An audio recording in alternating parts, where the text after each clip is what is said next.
महापुण्य कार्तिक मासरे महानाम महामंत्र संकीर्तन।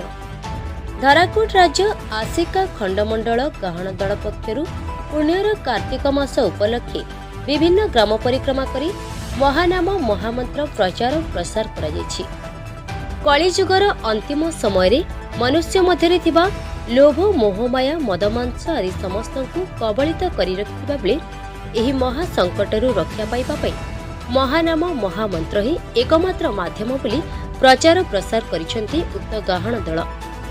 प्रतिवर्ष भली एही वर्ष मध्य गाँ गाँ बुली भजन कीर्तन माध्यम एही वार्ता समाज रे पहुंचाइथिबा देखिबाकु मिछि। गंजाम जिलार गाँ गाँ रे एही दल सनातन धर्मर प्रचार करी आसुथिबा बेले धर्मर मास कार्तिक रे नगर परिक्रमा करी जन सचेतनता कार्य करिसेंती एही गाहण दल।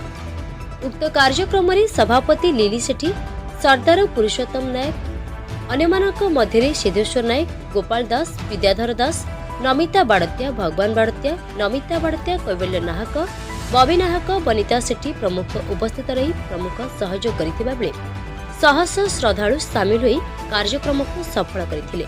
ब्यूरो रिपोर्ट, आंचलिक वार्ता।